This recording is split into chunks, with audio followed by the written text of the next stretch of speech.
Pixel 5a didn't thrill the critics, but certainly made buyers happy.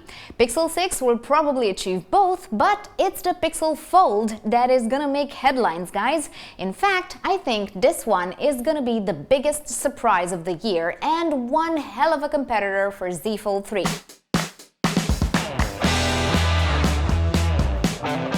At first, Pixel Fold sounded like wishful thinking, then more of a concept for 2022, 2023. Now it seems to be Google's ace in the sleeve, their best kept secret this year. I mean, Pixel 6 and 6 Pro leaked months before Google came out to confirm the rumors, but the Pixel Fold was essentially a ghost. It still is in some ways, but fortunately, we do know a bit more about it. Like, it's happening this year.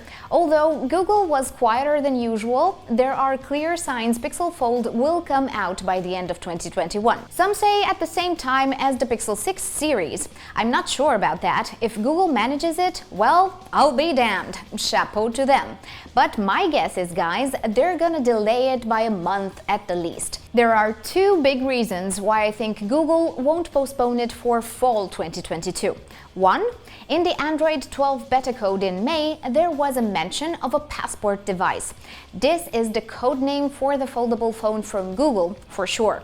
I mean, it literally depicts a form factor that opens like a book. Two, the few leaks I've seen all confirm it's gonna ship with Google's first ever chip and the same Samsung modem the Pixel 6 will boast. I don't think Google would put a generation-old chipset and modem in their first ever foldable. So everything points to a 2021 release. Plus, how do you make a splash with your first ever chip than by putting it in your first ever foldable, right? Right. You'll count for sure on 5G and extraordinary performance thanks to Tensor. The chip was made with Samsung's help and Google is quite proud of it. I mean, they said it will bring the most layers of hardware security in any phone. And that was a quote.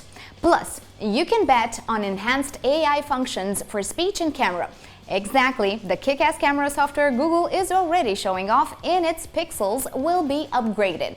Right now, Google has one of the best computational photography systems for mobile, and that's only going to get better. There's talk of clearer DSLR-like photos from Pixel. So, even if Pixel Fold doesn't reimagine the camera module, the hardware part, the software will more than make up for it. And we know phone makers aren't focusing yet on cameras when it comes to foldables.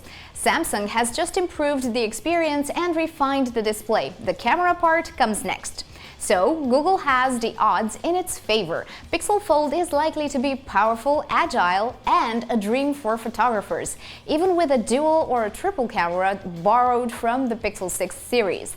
But that's not all. The phone will definitely impress just as much as the Z Fold 3. And that's because Google has worked closely with Samsung on the display side. The only things we can count on right now when it comes to this phone are about the screen. Like Pixel Fold will have the same display as Z Fold 3. This means a 7.6 inches AMOLED one with a dynamic 120Hz refresh rate. That's the inner folding screen. You'll have an external one too. Also, the Android experience on the foldable should be superb. I mean, if there's anyone that can make Android apps glide smoothly from the folded phone to an unfolded one, that's Google. It's also going to be the first foldable to receive software updates. And chances are, we're going to squeeze more battery life out of it thanks to the processor. So guys, Pixel Fold will be a knockout when it launches. I mean, it will be equally eye-catching as the Z Fold 3, powerful and camera wizard. Add to that seamless user experience and it will be hard to beat. Especially since I believe Google will sell it for less than the Z Fold 3. With a little bit of good luck, maybe even under the $1,000 price. What do you think? Can Pixel Fold compete with the Z Fold 3? Tell me below. Thanks for watching, and don't forget, subscribe and hit the bell button if you want to see more videos like this. It really means the world to us. See you guys!